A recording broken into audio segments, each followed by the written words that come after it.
Viewers, this is BVI Channel 1. My name is Queen Madu, and you're welcome to another segment of Reason with Queen. So, a particular senator raised an alarm and a concern actually about a community market that got burnt in Abuja.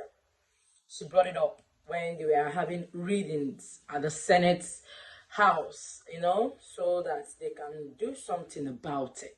And your Senate president, faulted the prayer she came about because, according to him, how can they use government money to build a community market? Sincerely, I've never heard something that terrible in my youth. Like, how can you sit comfortably on your seat of power and say that government money is not for the people? So what is it about? I don't understand. Watch this video.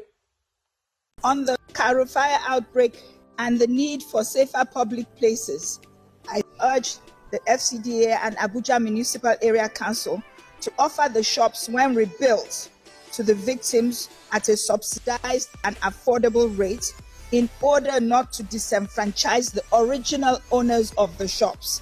I so submit. So why do you use government money to build community market, maintain the status, and hand over to the community? So what I'm saying in the sense is that the prayer is faulty. You've seen it, right? So a particular Senator Natasha, prayed for the same reading. She supported the reading. She supported them building back that community market. I stand and I speak to second the prayer as amended by Senator Eweti Kingibe. If your question has to do with the disbursement or the utilization of government funds in rebuilding a community market, sir, the people are the government, the communities are the government. So it's like the people using their money to their own advantage. So I stand to second the motion as amended by Senator Eweti Kingibe, sir. And your Senate president, at the cost of trying to rubbish what she was saying, insulted her. The social media went agog, and they were like, no.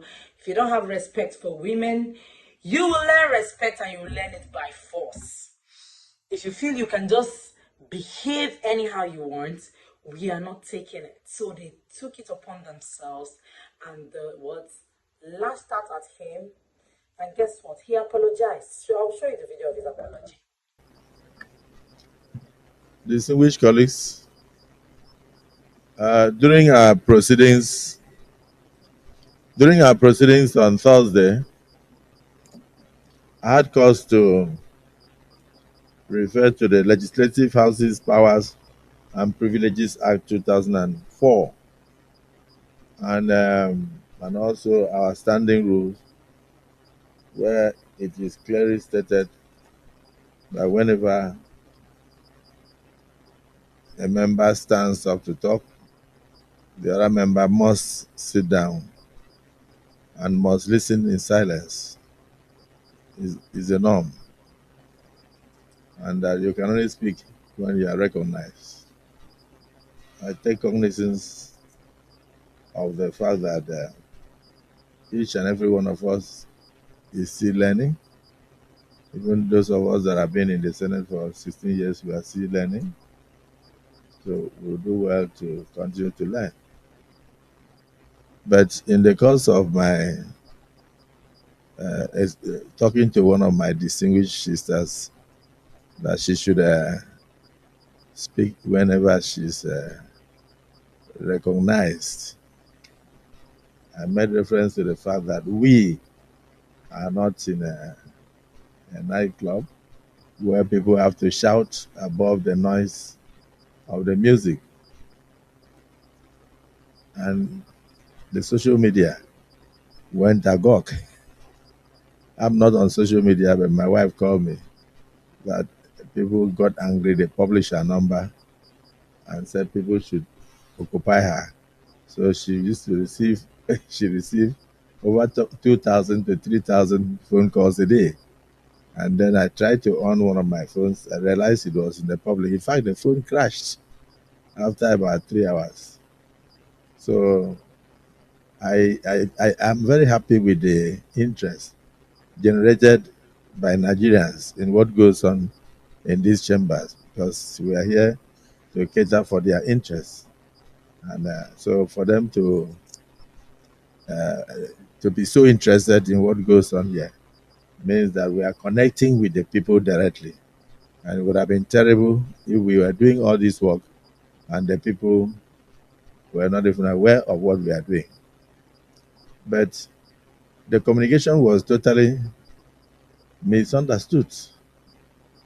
Instead of taking it for the uh, nature of what we said, that you should not shout when you are talking and not and speak when you are recognized, they went into private abuses.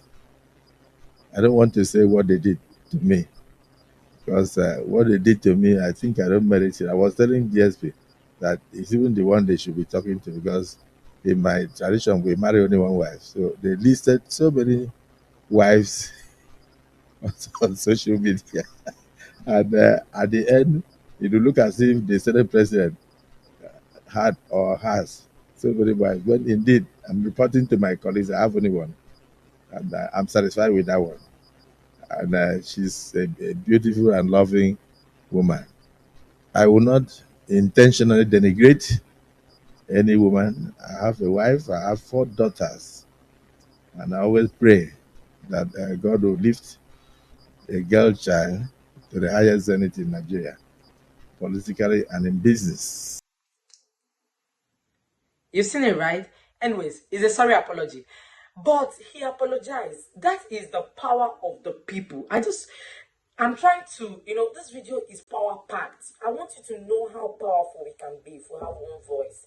If you come out to speak against these things that these men in power do, you understand? Because I don't know why you can be in such a position and you don't have sympathy, you don't have empathy in you, there is nothing in you, you don't feel bad at all. You're saying it casually.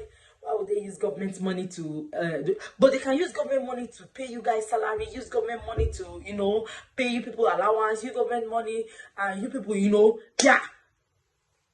sign the bill to get new aircraft for the president and the vice president, but you don't see anything wrong in people using their own money to build their own community back, because we are the government. That is what Senator Natasha said. We are the government and we have every right to use government money. I don't understand why I cannot use my money because I entrusted my money into your hands. It's painful and disheartening. Like, how, even if you don't have the intention to help, must you come out publicly and show yourself? These videos just showed exactly how they rate us. Exactly how they rate us. They don't care. Nobody, you voted in that seat of power, care about you. They care about themselves and their family. And that is why they don't care if they stay in power for 50 years, as long as they are okay and they are satisfied. They don't give a hoot how you survive.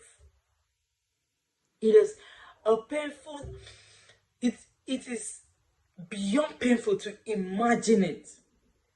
We employ them, don't forget that. They are civil servants, they work for us. But obviously, servants don't better pass master.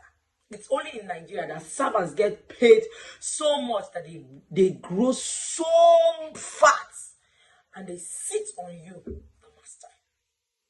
When is this going to stop? When? Next election will come. They will bring in tribalism and religion and scatter us. And we can never have one mind. Let's just use Kenya as an example. Are you people not seeing what is happening in Kenya? Is it not giving you people a beam of hope that something can change in Nigeria? Can we set aside tribe and religion and fight for one cause, because now we still they suffer this thing. Any kind of government you put in place, whether I'm the one that put it or you're the one that put it, both of us are going to suffer for it. We really need to change our reason, just the way I'm reasoning with you right now.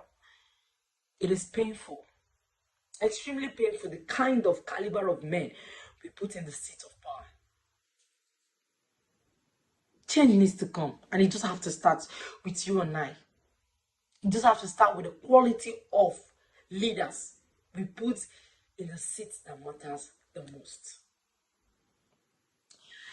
Alright, that is it today on Reason with Queen. Don't forget to follow us on all our social media platforms, and don't forget to like, share, and subscribe. Don't forget to comment too. Until I come your way next time, I remain your girl, Queen Madu. Stay well and stay safe.